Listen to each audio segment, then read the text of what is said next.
వయసులో తల్లి తండ్రి బాగా చూడాలి. ఎంత బాగా చూసినా ఏదో ఒక లోపం కనబడుతుంది.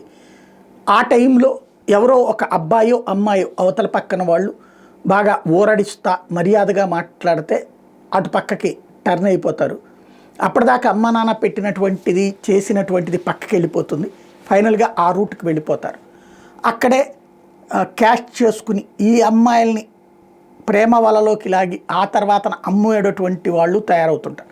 ఇట్లాంటి వాళ్ళు దుబాయ్లోకి తీసుకెళ్ళి అక్కడ చేసినటువంటి అంశమే. దుబాయ్లో హిందూ బాలికల పరిస్థితి మీద జర్నలిస్ట్ అశోక్ భారతి ఇచ్చినటువంటి ఒక నివేదిక.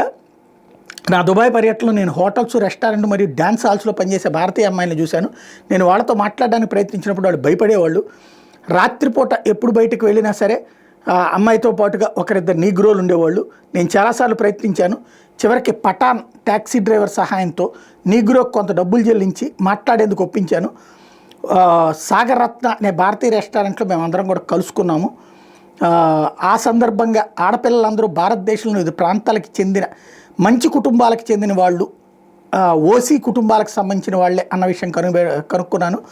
వాళ్ళలో కొందరు వాళ్ళ కుటుంబాల మీద తిరుగుబాటు చేసి అవసరమైతే వాళ్ళ ఇంట్లో సొంత ఇంట్లోనే నగలు మరియు నగదు దొంగిలించి వాళ్ళ ముస్లిం ప్రేమికుడితో పారిపోయి ప్రేమికుడితో కొన్ని నెలలు గడిపిన తర్వాత దుబాయ్కి వచ్చి ముస్లిం అబ్బాయిలు వాళ్ళతో సరదాగా గడిపి ఆ తర్వాత అక్కడే వాళ్ళని అమ్మేశారు. ఆమె ముస్లిం భర్త దుబాయ్లో పనిచేస్తున్నారని, ఆ మతంతో కలిసి జీవించడానికి వచ్చిందని అనుకునే వాళ్ళందరూ తీరా చూస్తే అక్కడ విక్రయించేశారు అన్నటువంటి విషయం ఆ తర్వాతనే అర్థమవుతుంది. ఆ విషయాన్ని ఇంటి వాళ్ళకి చెప్పినా ఇక మేమేమి నిన్ను భరించలేము అని చెప్తుంటారట. ఇలాంటి వాళ్ళలో ఒక 3 అమ్మాయిలు ఉన్నారు. ఒకే ముస్లిం అబ్బాయి వేరువేరు చోట్ల పెళ్లి చేసుకున్నటువంటి సంఘటనలు కూడా అక్కడ చోటు చేసుకుని వివిధ హోటళ్లలో, డ్యాన్స్ హౌసుల్లో నరకయాతన అనుభవిస్తున్నారు.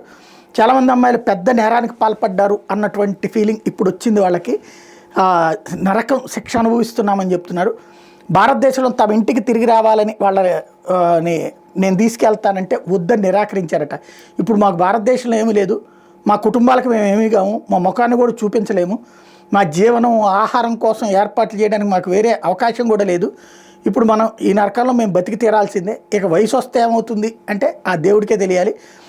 దాదాపు అందరు అమ్మాయిలు చదువులు ఎవరూ పూర్తి కాల, స్కూళ్ళల్లో ఉన్నప్పుడు కాలేజీల్లో ఉన్నప్పుడు ప్రేమ పేరుతో ఈ పెళ్ళిళ్ళు చేసుకున్నటువంటి వాళ్ళు భారతదేశం నలుమూల నుండి అమ్మాయిలు ఇట్లాంటి ఇస్లామిక్ జిహాదీల ఉచ్చులో పడినప్పటికీ వాళ్ళలో ఎక్కువ మంది ఉత్తరాఖండ్ నుండి వచ్చిన వాళ్ళు ఉన్నారు. ఒక అమ్మాయి ఢిల్లీలోని పంజాబీ ప్రభుత్వ అధికారి కుమార్తె. అలాగే అమ్మాయిలందరూ హిందూ ఓసీ వర్గాలకు సంబంధించినటువంటి వాళ్ళు. ఈ అమ్మాయిలందరూ పేరు కోసం చివరికి హోటళ్ళు, రెస్టారెంట్లు, బార్లలో పనిచేస్తున్నారు అన్నటువంటి పాయింట్ చెప్పుకొచ్చారు.